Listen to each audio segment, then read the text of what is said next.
Next morning, a crowd gathered on the common, hypnotized by the unscrewing of the cylinder. 2 feet of shining screw projected when, suddenly, the lid fell off.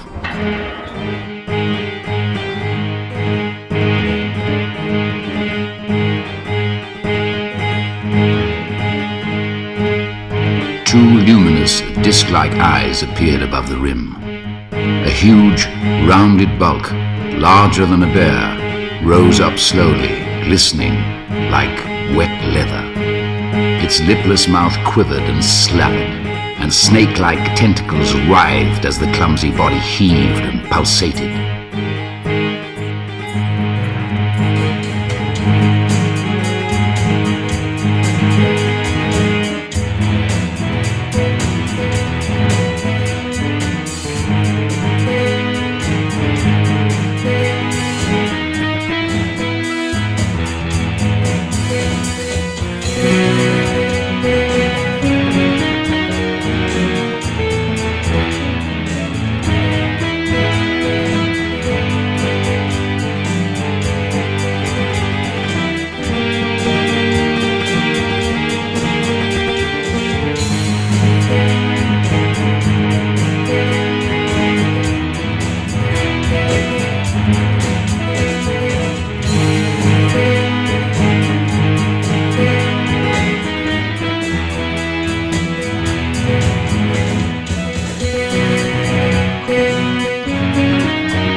A few young men crept closer to the pit.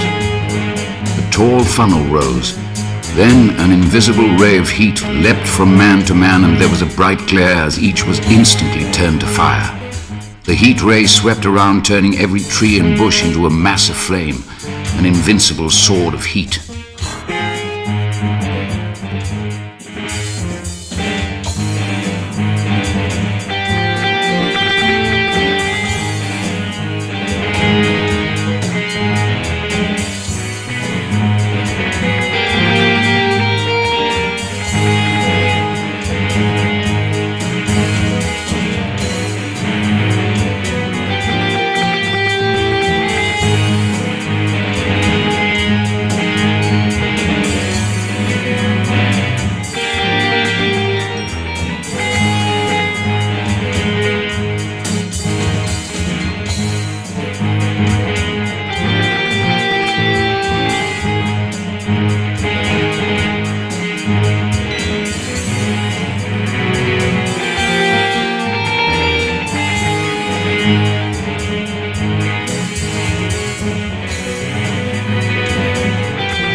People clawed their way off the common, and I ran too.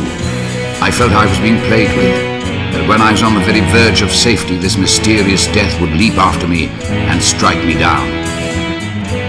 At last I reached Maybury Hill, and as I mounted the incline, the scent of hay reached me from the lush meadows beyond Purfleet. I looked with astonishment at the tranquility of the sea.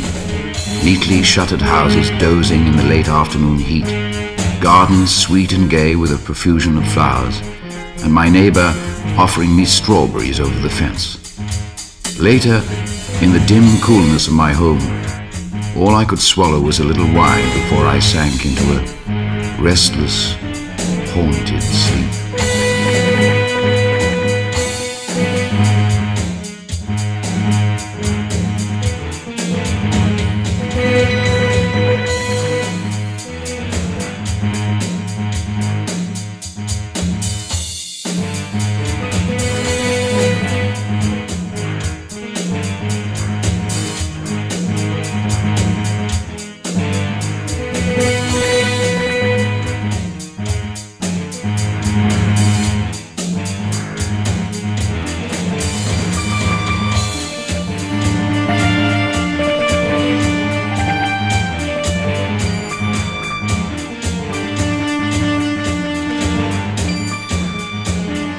woke to alien sounds of hammering from the pit and hurried to the railway station to buy a paper. Around me, the daily routine of life, working, eating, sleeping, was continuing serenely as it had for countless years.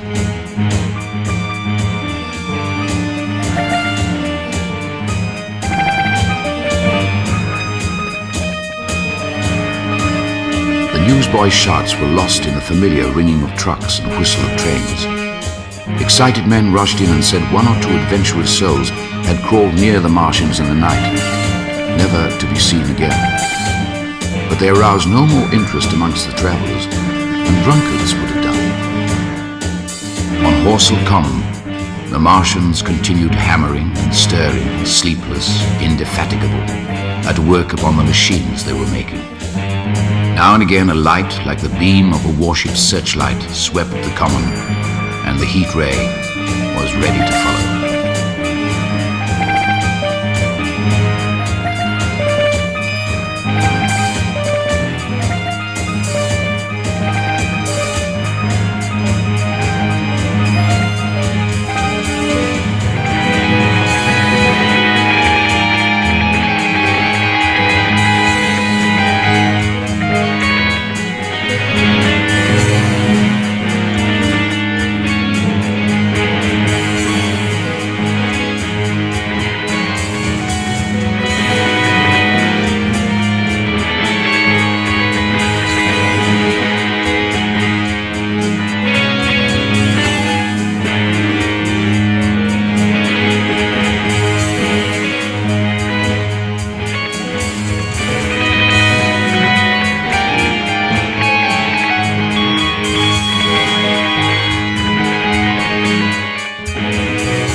In the afternoon, a company of soldiers came through and deployed along the edge of the common to form a cordon.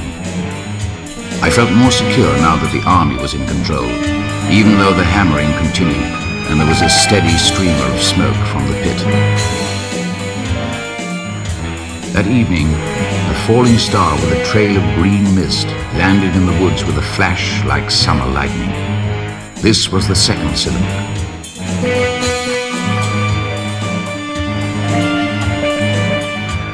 At dawn came the thud of a gun from the common. Then there was a violent crash that shook the ground. Houses slid down into ruin, and I realized with horror that my home was now within range of the Martian's heat ray.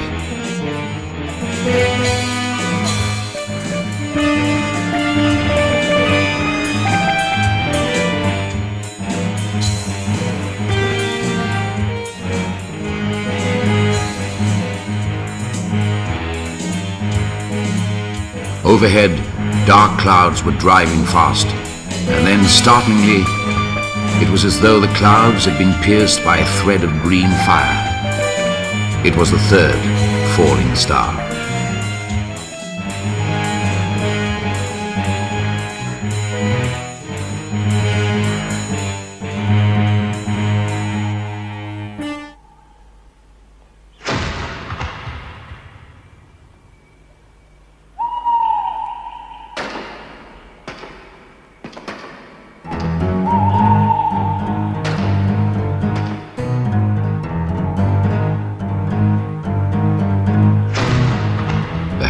from the pit, and the pounding of guns grew louder. My fear rose at the sound of someone creeping into the house. Then I saw it was a young artilleryman, weary, streaked with blood and dirt. Anyone here? Come in. Here, drink this. Thank you. What's happened? They wiped us out. Hundreds dead, maybe thousands. The heat ray? The Martians.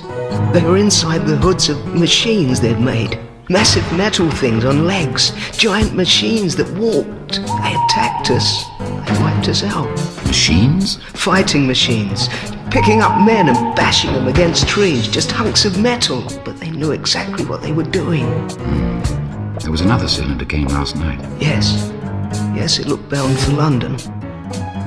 London? My beloved Carrie. I hadn't dreamed there could be danger to Carrie and her father so many miles away. I must go to London at once. And me. I've got to report to headquarters. There's anything left of it.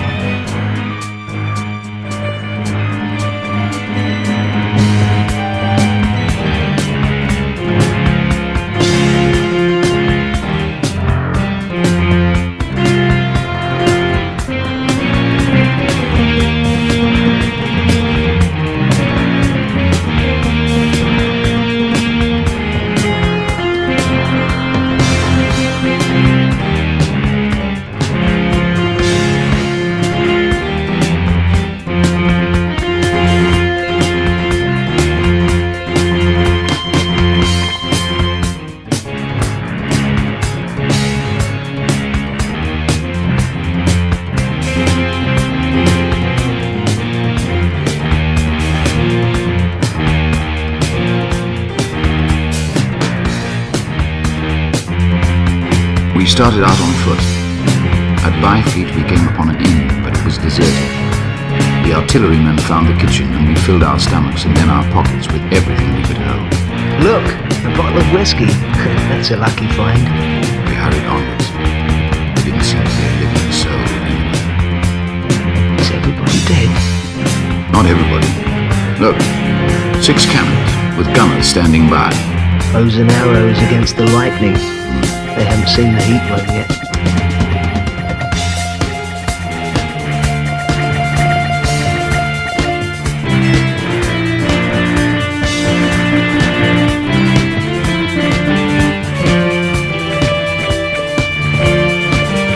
We hurried along the road to Weybridge and found the people sorely divided. Some believed the Martians would attack and destroy them, while others were convinced the invaders would never reach their town. Suddenly there was a heavy explosion. The ground heaved, windows shattered, and gusts of smoke erupted into the air. Look! There they are! What did I tell you? Quickly, one after the other, 4 of the fighting machines appeared. Monstrous tripods higher than the tallest steeple, striding over the pine trees and smashing them. Walking engines of glittering metal, with articulated ropes of steel dangling from them, and puffs of green smoke squirting from the joints of these limbs. Each carried a huge funnel, and I realized with horror that I'd seen this awful thing before.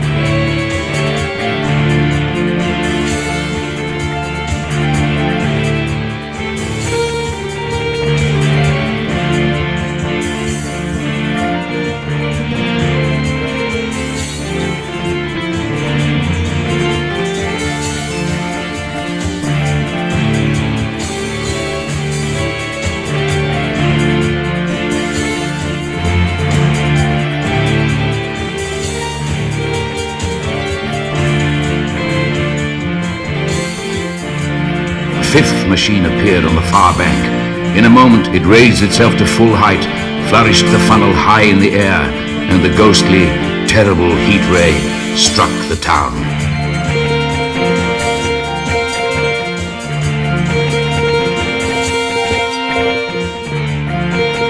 As it struck, all 5 fighting machines exulted, emitting deafening howls which roared like thunder.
The 6 guns we had seen now fired simultaneously, decapitating a fighting machine. The Martian inside the hood was slain, splashed to the 4 winds, and the body, nothing now but an intricate device of metal, went whirling to destruction. As the other monsters advanced, people ran away blindly, the artilleryman among them. But I jumped into the water and hid until forced up to breathe. Now the guns spoke again, but this time the heat ray sent them to oblivion.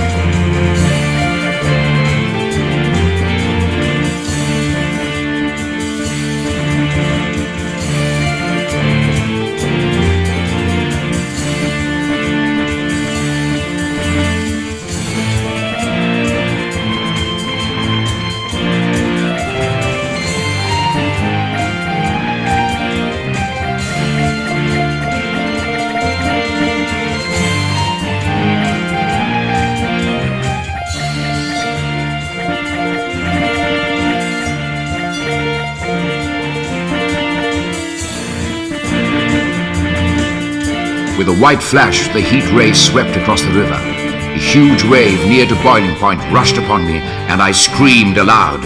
Scalded, half-blinded and agonized, I staggered through leaping, hissing water towards the shore. I fell helplessly in full sight of the Martians, expecting nothing but death.